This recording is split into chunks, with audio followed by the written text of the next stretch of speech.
Hey guys, welcome back to my channel wow classes. आज की video में हमारे फर्स्ट फ्लाइट के चैप्टर्स का डिस्कशन है। पार्ट 2 है ये उसका। हमने पार्ट 1 ऑलरेडी डिस्कस कर दिया है। वीडियो का लिंक आपको डिस्क्रिप्शन में मिल जाएगा। तो चलिए स्टार्ट करते हैं। हमारे पास जो क्वेश्चन है वो है first, what does Maddie think hard about, what important decision does she came to. Maddie को किस चीज के बारे में बहुत बुरा, बहुत अजीब लग रहा था और क्या उसने इम्पोर्टेंट एक डिसीजन लिया। तो Maddie was upset over the incident. जो मैडी थी वो इंसिडेंट की वजह से बहुत ही ज्यादा अपसेट थी। She could not meet Wanda, वो वेंडा से नजरें नहीं मिला पा रही थी। She came back but could not sleep that night, वापस आई पर उससे मिल नहीं पाई थी। जैसे कि हमें पता है वो उसके घर उससे मिलने गई थी। She thought about Wanda, her faded blue dress, the little house she was living in and glowing pictures of 100 dresses. अब वो उसके घर गई थी तो उसको उसकी ड्रेस की याद आ रही थी, वो उसकी छोटे से घर के बारे में सोच रही थी। वो पिक्चर्स जो उसने 100 ड्रेसेस की बनाई थी उसके बारे में सोच रही थी। After the hardest thinking of her life, Maddy reached an important conclusion. बहुत सोचने के बाद मैडी ने एक डिसीजन लिया। She decided that she never going to stand by and say nothing again. If she ever heard anything picking on someone because they were funny looking or because they had strange names, she would speak up. She would never make anybody else unhappy. मतलब उसको ये लगता था कि Wanda के साथ जो हुआ कहीं ना कहीं वो भी गलत थी, बिकॉज उसने स्टैंड नहीं लिया, उसने पैगी को रोका नहीं। तो उसने ये डिसीजन लिया था, आगे से मुझे कभी भी ऐसा कोई इंसिडेंट दिखेगा तो मैं स्टैंड लूंगी, चुप नहीं रहूंगी। नेक्स्ट क्वेश्चन है, describe the pen portrait of a traditional Goan village baker. Goan village baker का एक पेन पोर्ट्रेट या एक छोटा सा डिस्क्राइब हमें करना है। So there is a impact of Portuguese culture on Goan life. The baker is also a part of this culture. ये बेकर भी इस कल्चर का पार्ट था। They are known as paders in Goa. Paders इनको कहा जाता था, बेसिकली जो ब्रेड वगैरह बनाया करते थे। So when author was a child, जब ऑथर जो चाइल्ड थे, one could see the traditional baker in the village. उनको क्या देखने को मिलता था? Traditional baker. He used to be friends of children. वो क्या थे? फ्रेंड्स बन के रहते थे। He visited the house twice a day. 2 बारी चक्कर लगाते थे।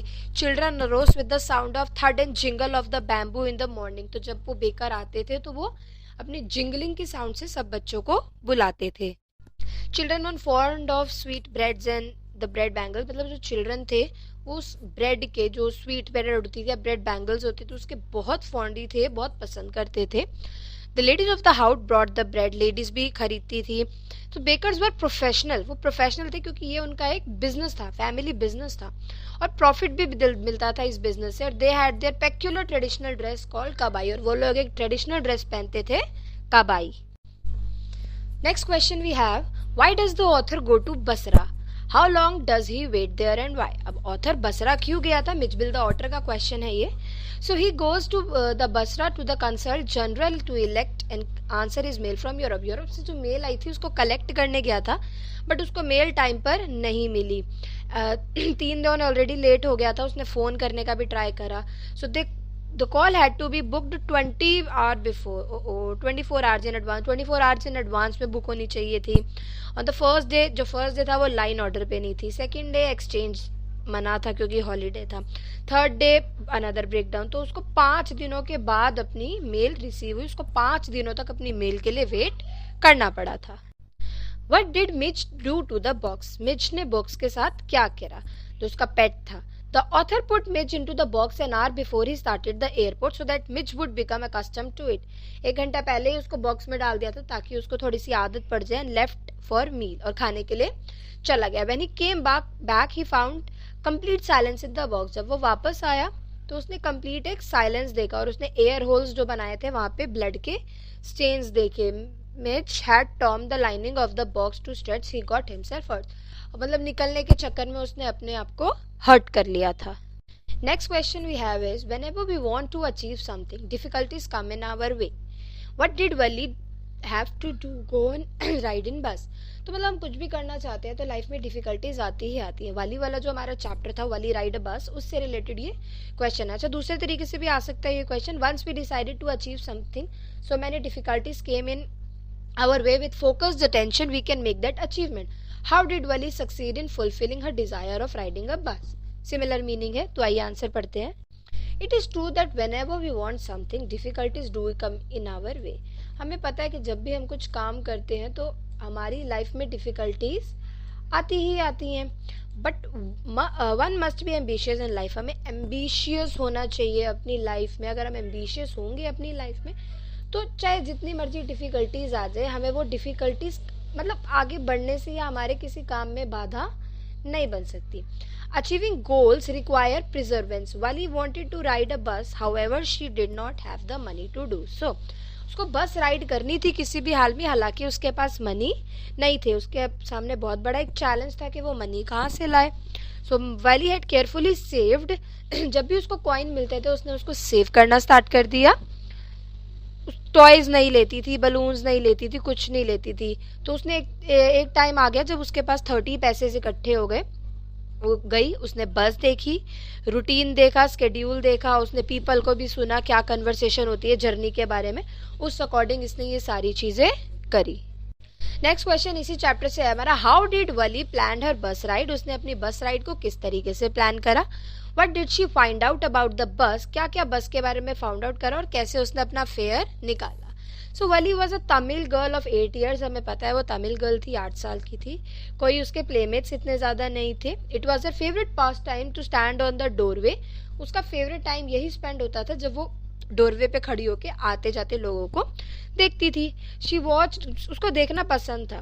तो she had the nicest desire to have a bus ride. अब उसके डेली घर के आगे से ना बस निकलती थी एक, जिसके बारे में ये चैप्टर है। उसको बहुत मन था इसके ऊपर चढ़ने का। उसने अपने लोगों से भी सुना है, कन्वर्सेशन भी सुनी है कि मतलब अच्छा होता है ये ride. She even question them.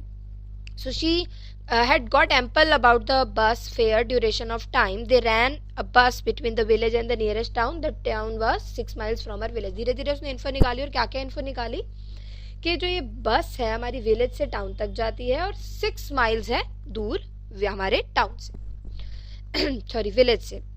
और फेयर उसे पता चला 30 पैसे था एक तरफ का, यानी जाने का 30, वापस आने का 40। So she had to collect 60 पैसे for both side of journey. अब उसको 60 पैसे कलेक्ट करने थे। तो this she had heard from a well dressed person the trip to the town was 45 minutes। अब कितना टाइम लगता है? 45 minutes। She would boat at 1 o'clock afternoon bus and reach the town 1:45। She would be back about 2:45। मतलब उसने proper planning करी कि अगर मैं इतने बजे जाऊंगी तो मैं इतने बजे वापस आ जाऊंगी। She resisted all the temptations. उसने अपने हर चीज को, हर इच्छा मारी। कोई टॉय नहीं लिया, कुछ भी नहीं लिया और पैसे कलेक्ट करे। At the village fair she avoided, मतलब विलेज की जो फेयर होता है वहां पे भी झूले वूले नहीं लिए और उसने सारी मनी कलेक्ट करी। Next question we have is, what is the nature of the life of human being according to the Buddha. Buddha के अकॉर्डिंग क्या नेचर है ह्यूमन बीइंग्स का। So the life of mortals in the world is troubled and brief. It is combined with pain. मतलब सिर्फ खुशियां तो हो ही नहीं सकती, पेन होना कंपल्सरी है। Nobody can avoid dying. मरने से कोई भी बच नहीं सकता। आफ्टर रीचिंग ओल्ड एज, एक बार जब आप एक एज में आ जाओ, डेथ कंपल्सरी है। ये नेचर है ह्यूमन बीइंग का। जैसे कि just as ripe fruit are in danger of falling, so mortals are in danger of death. जैसे एक राइप फ्रूट को डर होता है पके हुए फ्रूट के, वो कच्चे फ्रूट को गिर ना जाए। पका तो नहीं है ना अभी, पका हुआ तो गिरेगा ही। कच्चे को भी होता है कि वो गिर ना जाए। ऐसे नॉर्मल पीपल को जब उनकी एज नहीं आती तब भी डर होता है। As all earthen vessels after the certain period of time break, so it's the life of mortals. All have to die. Only he can get peace of mind who does not lament, complain and grieve. He who has overcome sorrow will be from sorrow and be blessed. Next question है, how did Buddha make किसा Gotami understand about the reality of death. कि उसने कैसे उसको reality के सामने करा। किसा गोतामी है ओनली सन हैड डाइड। उसका एक ही बेटा था जो कि मर चुका था।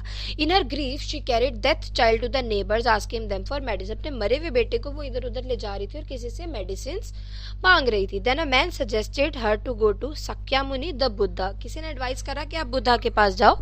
सो Kisa Gotami requested Gautam Buddha to give her the medicine that would cure her son. उसने कहा कि मुझे प्लीज कोई ऐसी दवाई दे दो मैं जो अपने बच्चे को देके उसे ठीक कर सकूं। तो उन्होंने बड़े ही आराम से रिप्लाई करा, उसको मस्टर्ड सीड दी है विच मस्ट बी टेकन हर house and no one had lost a child. उसने बोला ये ऐसे घर में ले जाओ जहाँ पे कोई भी ना मरा हो, फिर तुम्हारा बच्चा बच जाएगा। ऐसे घर लेके जाओ ये mustard seeds. Kisa Gotami went from house to house. घर घर गई बट ऐसा कोई भी घर नहीं था। People pitied her but she could not find any house which near one had no one died, कोई ऐसा घर नहीं मिला जहाँ पे कोई भी एक डेथ ना हुई भी हो। So she thought how selfish she had been in her grief, कि वो अपने लालच में कितनी सेल्फिश हो गई थी। तब उसको ये चीज समझ आई कि डेथ कॉमन है, दुख होता है, बहुत ज्यादा होता है, बट ये चीज कॉमन है। Next question we have is, what type the person is Natalia? Give 2 examples, show her quarrelsome nature. तो नतालिया का क्या नेचर था, स्टार्ट करते हैं। So Natalia is also rather hypocritical and she is obstinate and argumentative, मतलब वो बहुत critical argument करने वाली थी। When Natalia enter the room she greets Lomov with warmth and is very gracious as she permits him to smoke and compliments him upon appearance. जब Natalia ने first room में enter किया, उसने Lomov को देखा विद वार्मथ और एक थोड़ा अच्छे से बात करी, शी बिकॉज उसने उसको स्मोक करने के लिए परमिशन दे दी थी।